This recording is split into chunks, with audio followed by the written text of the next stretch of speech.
सूत्रों के माध्यम से होनी है। इसके बाद जो 3.2 होनी है उसमें सूत्रों का प्रयोग किया जाएगा। तो सभी बच्चे ध्यान से समझेंगे। क्वेश्चन नंबर 1 में कहा है कि आफताब अपनी पुत्री से कहता है।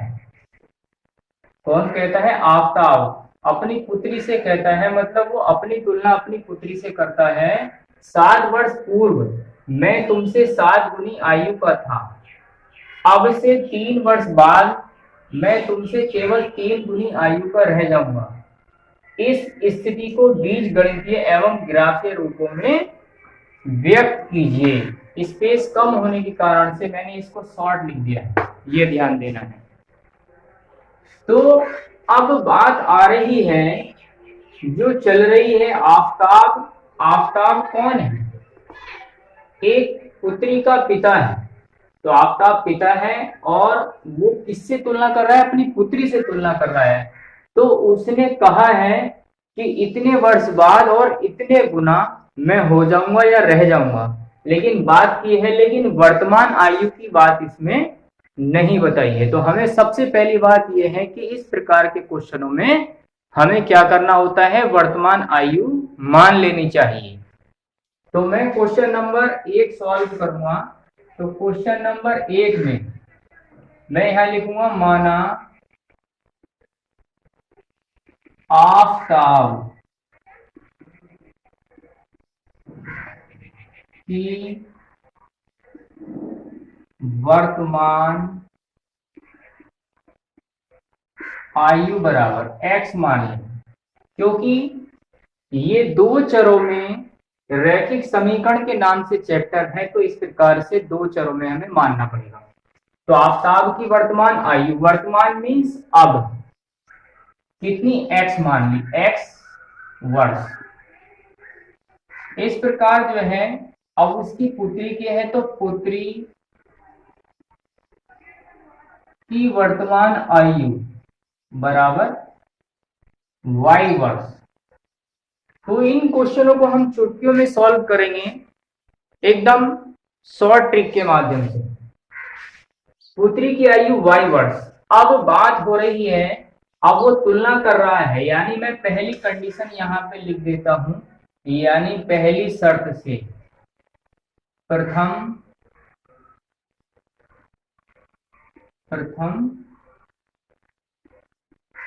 शर्त से।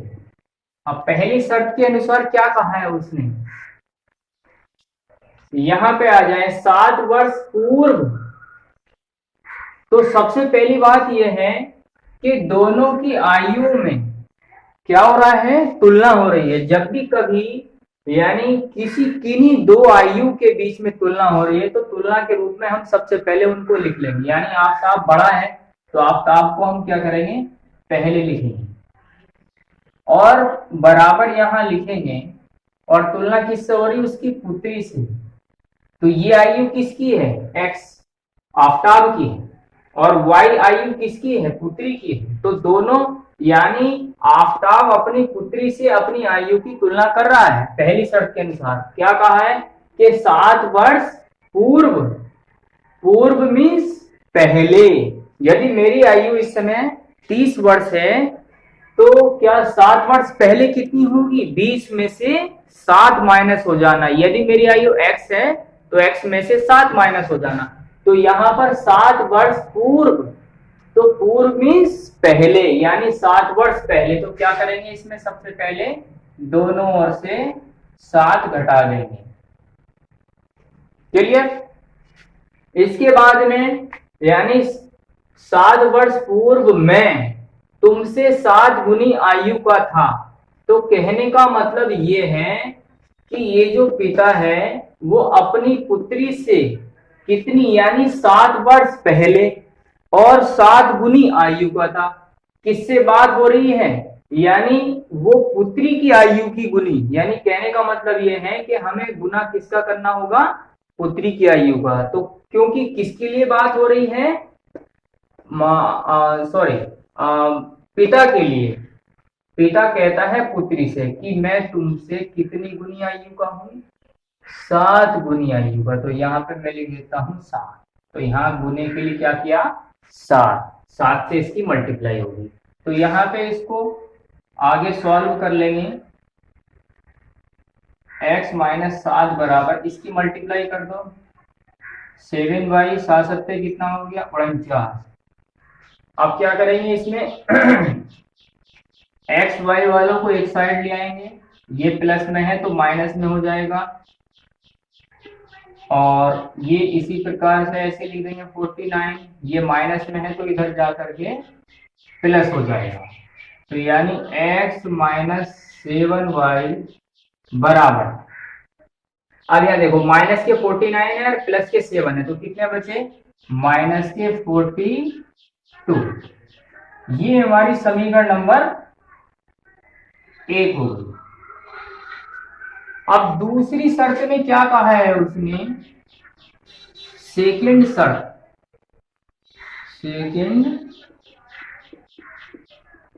से, तो सेकंड शर्त में क्या कहा है उसने ध्यान देना है कि अब से 3 वर्ष बाद में फिर एक बार फिर से वो तुलना कर रहा है, यानी दूसरी कंडीशन में यहां से मतलब आगे से जो दूसरा क्वेश्चन इसी में जुड़ चुका है, तो यानी दूसरी शर्त इसी में जुड़ी हुई है। तो दूसरी शर्त में क्या कहा है, फिर एक बार तुलना कर लो, यानी बाप किससे तुलना कर रहा है, मतलब पिता किससे तुलना कर रहा है, अपनी पुत्री से। तो दोनों, यानी कहने का मतलब ये है कि जब तुलना हो रही हो किन्हीं दो आइयों के बीच में, तो उनको बराबर करके लिख लेते हैं। पहले जो बड़ा होता है उसको लिखते हैं, जो छोटा होता है उसको बाद में। क्योंकि पिता x है तो इसलिए हमें x बड़ी होगी, और पुत्री की आयु y है तो y छोटी होगी।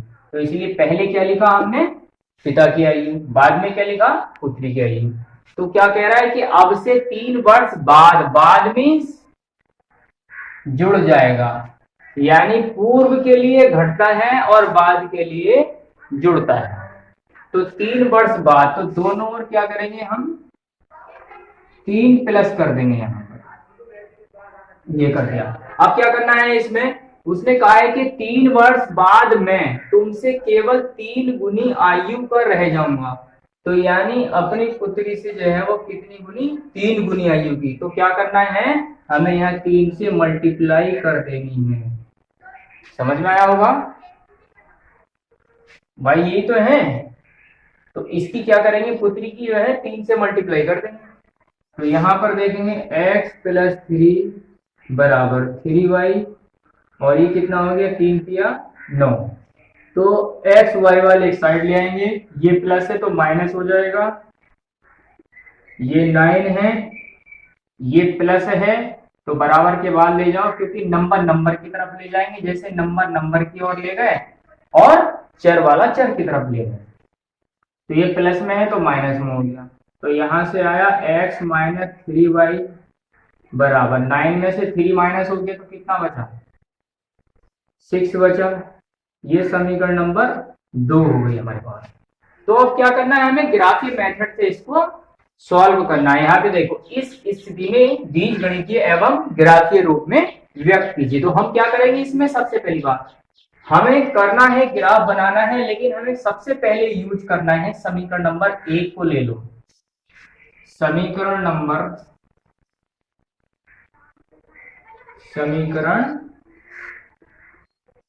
1 से, तो समीकरण 1 से एक काम कर सकते हैं हम, किसी एक चर को या तो इसको उठा करके बराबर के बाद ले जाओ, या x को उठा करके बराबर के बाद ले जाओ।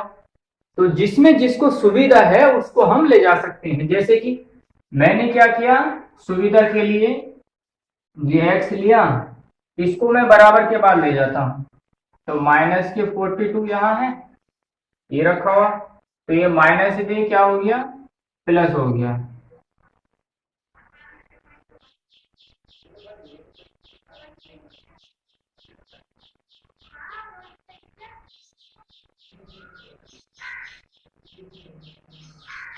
यहाँ x के मान लिखेंगे और यहाँ y के मान लिखेंगे।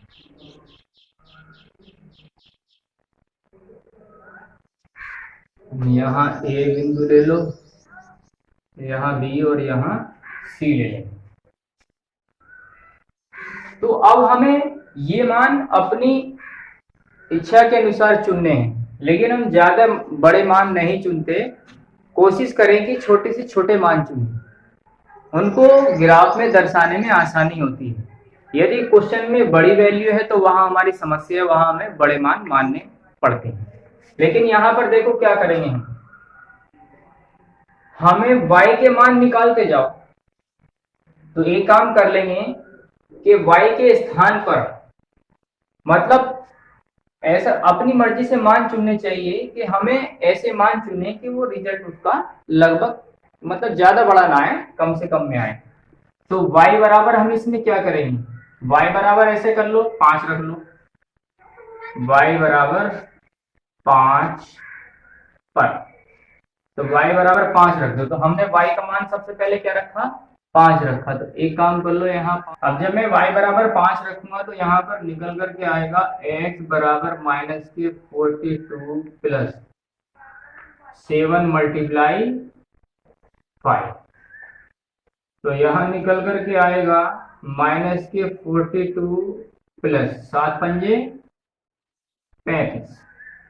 तो x बराबर हमारे पास में कितना, माइनस के 42 और यहाँ प्लस के कितना है 35 है। तो यहाँ पर हमारे पास जो मान बचा है वो कितना बचा है, माइनस के 7। कितना बचा, माइनस के 7। तो इसको चाहे हम बॉक्स में लिख सकते हैं। और जब हमने x बराबर 5 लिया तो x का मान कितना आया, माइनस के 7 आया। अब यहां पर ध्यान देना होगा अब ऐसे कर लो, y बराबर 6 से 42, 6 रख लो।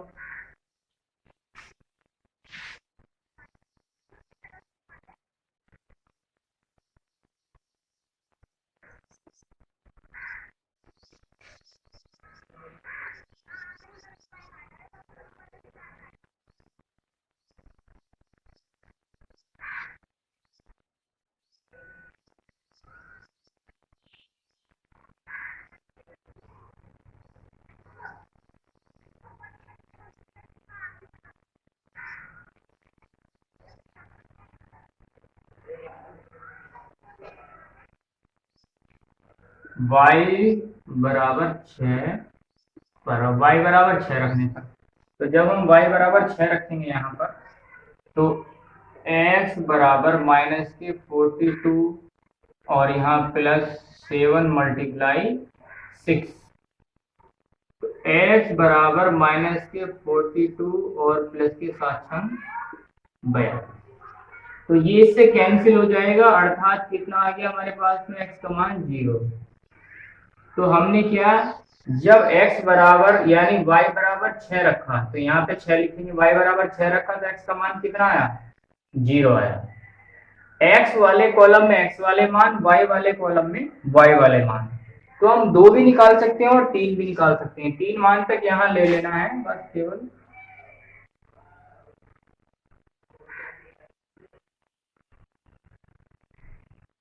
अब यहाँ पर ध्यान देना होगा, एक मान और रख सकते हैं। तो ऐसे कर सकते हैं कि 7 रख लो, y बराबर 7 पर। तो y बराबर क्या रख लिया हमने, 7 रख लिया। तो यहाँ पे लिखेंगे x बराबर माइनस के 42 प्लस 7, y की जगह पे कितना रख रहा है, 7 रख रहा है। तो x बराबर कितना हो गया, माइनस के 42 प्लस आ सकते हैं 49। और यहाँ पर बचा है, तो माइनस के 42 और प्लस के 49 कितने हो गए, यहाँ पर आएगा प्लस 7। तो ध्यान देना है कि जब हमने y का मान कितना रखा, 7 रखा, तो x का मान भी कितना आया, 7 ही यहाँ पर आ चुका है। अब ऐसे करते हैं कि समीकरण नंबर 2 से भी ऐसे ही कर लेंगे कि x बराबर यहाँ पे 6 लिखा है, इसे बराबर के बाद ले जाएं प्लस के 3y। तो इसी के साथ में यहाँ पर मैं साइड में एक बॉक्स बना लेता हूं और उसके मान इसमें हम रख देंगे।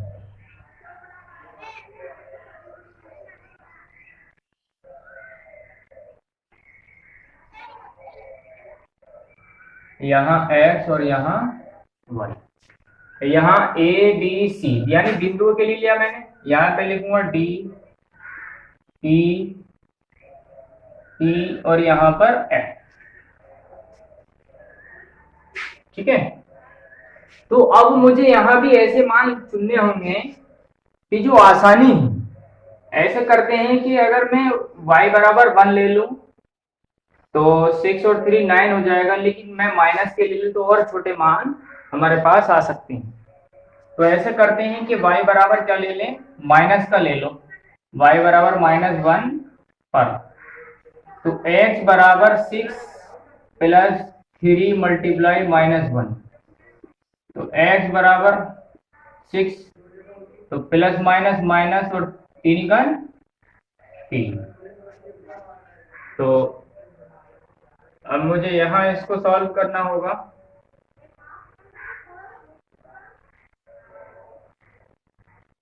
इसके बाद हम यहाँ आ जाएंगे, तो x बराबर कितना आया, 3 आया। लेकिन मैंने क्या किया कि जब y बराबर -1 रखा तो x का मान कितना आया, 3 आया।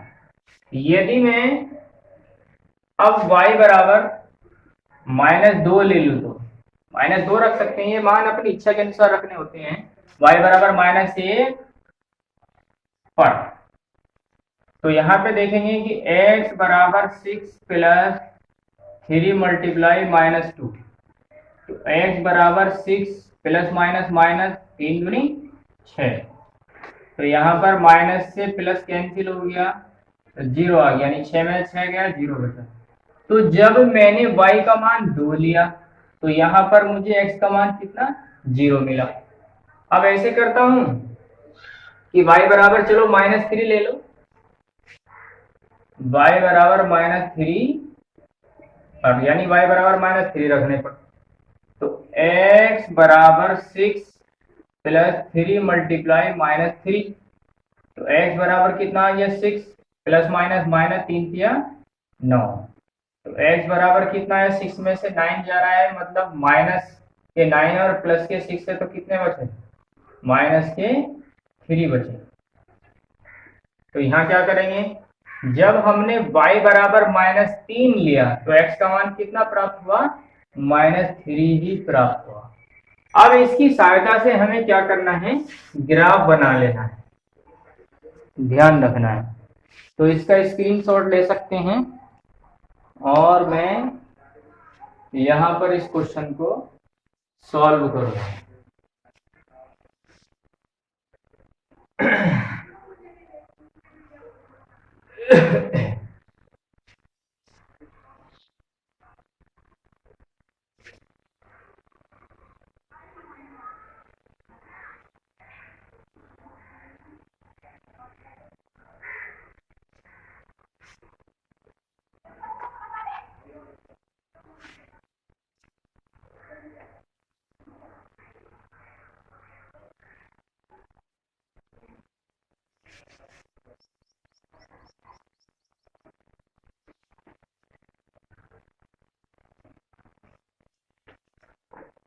अब ग्राफ बनाने के लिए क्या करना होगा,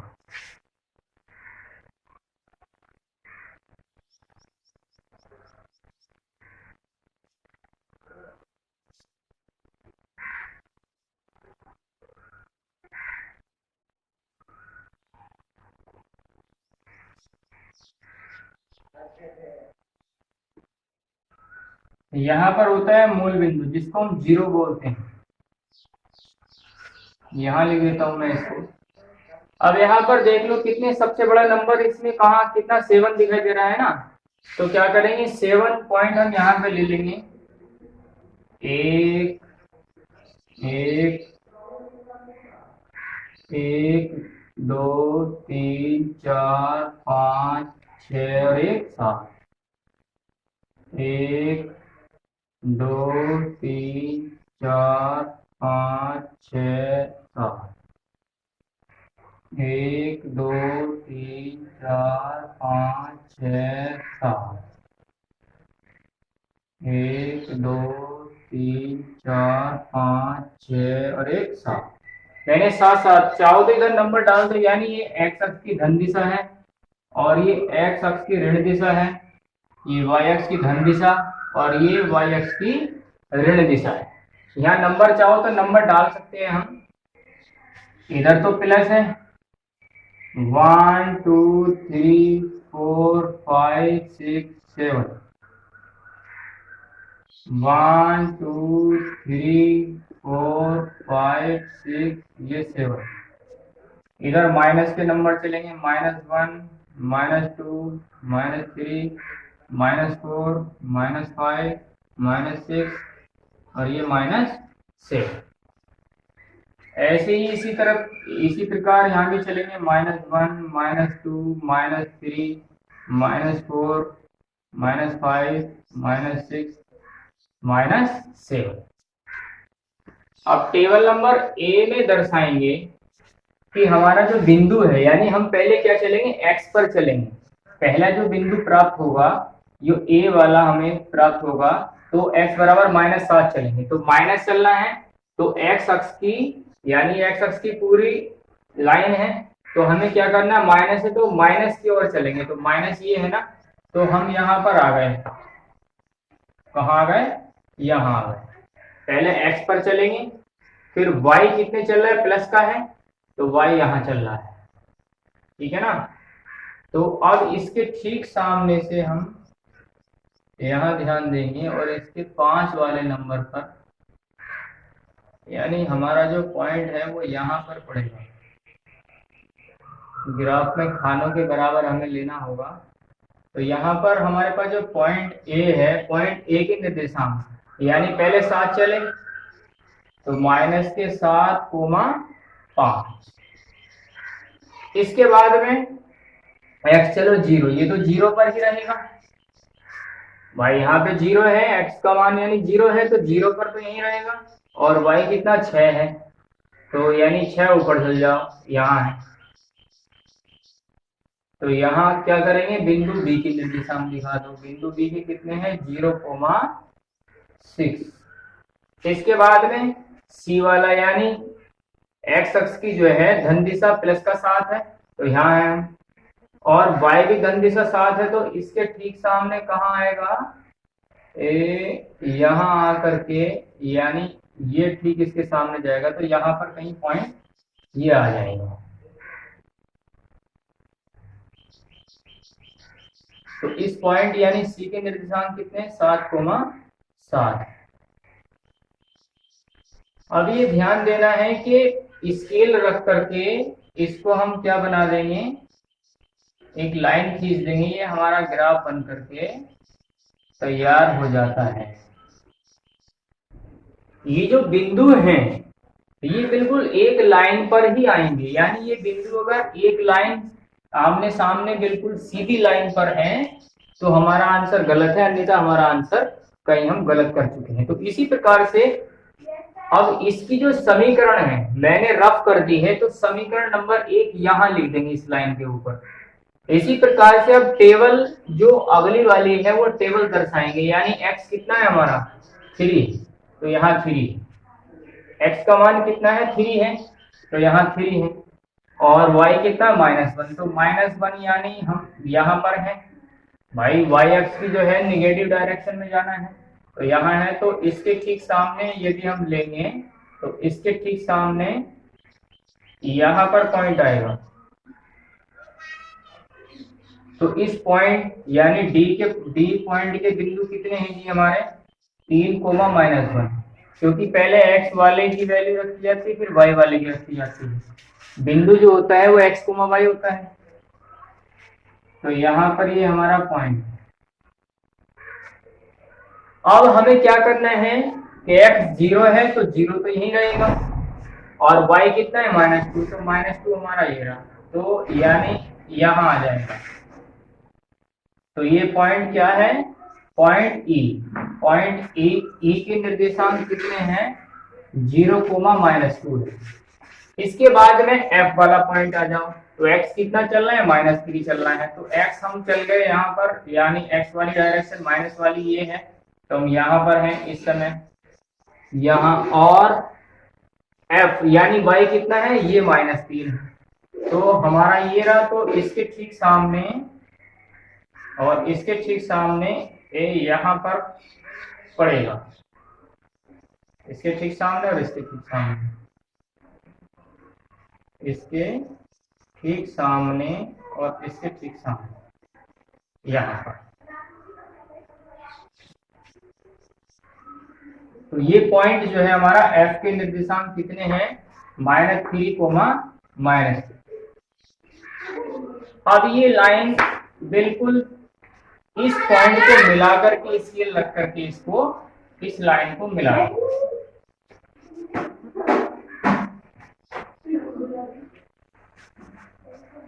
आगे तक खींच सकते।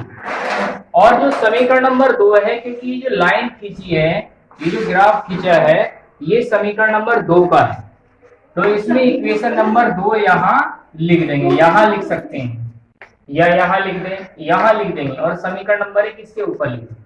बस इस प्रकार से ग्राफीय मेथड से हमारा क्वेश्चन तैयार हो चुका है। इसी के साथ में क्वेश्चन नंबर जो 2 है, क्वेश्चन नंबर 2 में क्या करेंगे कि क्रिकेट टीम के एक कोच ने ₹3900 में 3 बल्ले तथा 6 गेंदें खरीदी। बाद में उसने एक और बल्ला तथा उसी प्रकार की 3 गेंदें ₹1300 में खरीदी। इस स्थिति को बीजगणितीय तथा ज्यामितीय रूप में व्यक्त कीजिए। तो अब मैं इसको ऐसा करता हूं कि इसकी समीकरण बनाए देता हूं।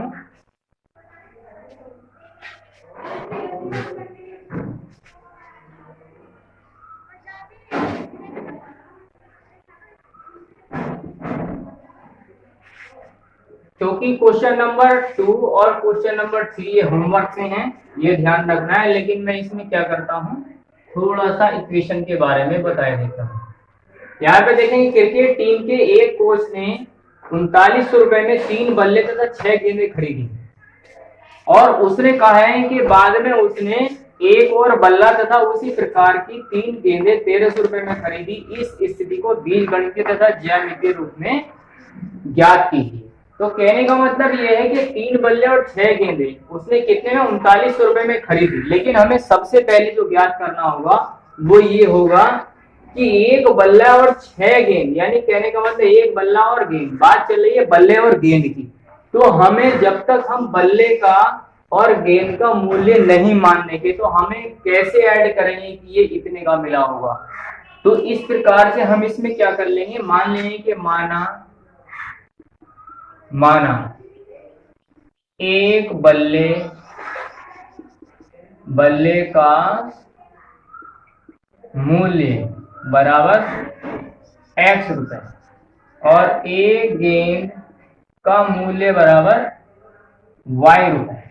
तो पहली शर्त के अनुसार हम जो इसमें लिखेंगे, अब यहाँ पे देखना है कि भाई एक बल्ला X रुपए का है, तो 2 बल्ले कितने के होंगे, सीधी सी बात, अगर एक बल्ला 2 रुपए का मान लो तो 2 बल्ले कितने के होंगे, 2 से गुणा 4 रुपए के।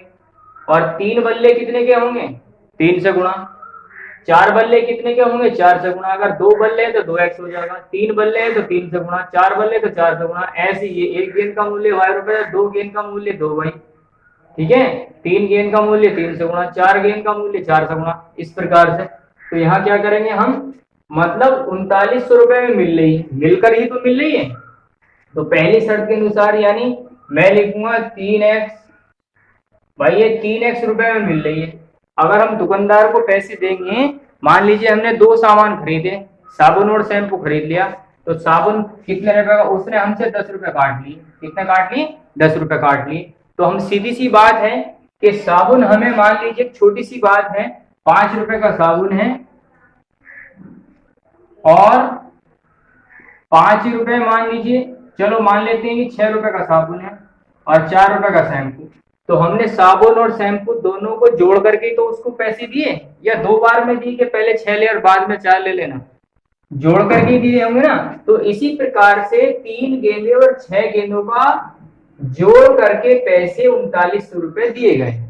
तो इस प्रकार से क्या करना है, प्रश्नानुसार में, यानी पहली शर्त के अनुसार 3 बल्लों का मूल्य 3x हो गया, 6 गेंदों का मूल्य 6x, तो दोनों को जोड़ करके कितने रुपए दिए जी? 3900 रुपए दिए। ये समीकरण नंबर 1 होगी। इसी प्रकार से दूसरी शर्त है इसकी, इसको समीकरण बना करके ग्राफी विधि से जैसे मैंने ये बताया है वैसे ही इसको कर लेना है।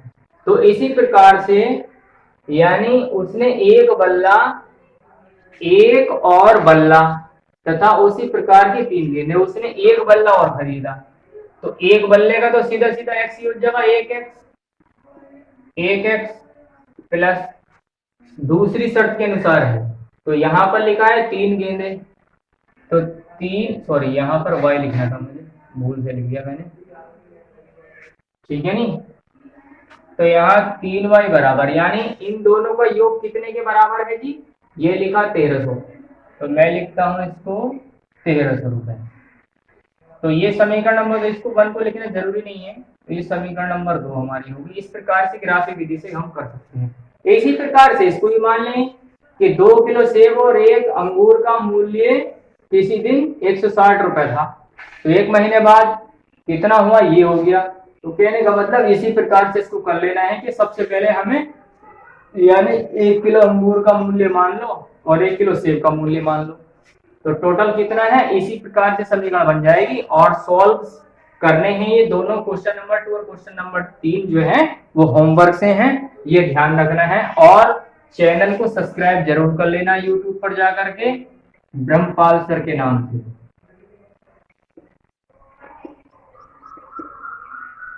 ये ध्यान रखना है, इसको सर्च करेंगे और सब्सक्राइब और लाइक कर लेंगे और प्रतिदिन नोटिफिकेशन मिलता रहेगा। सभी बच्चे अपनी अच्छी से तैयारी करें, इस बात का ध्यान देना है। धन्यवाद।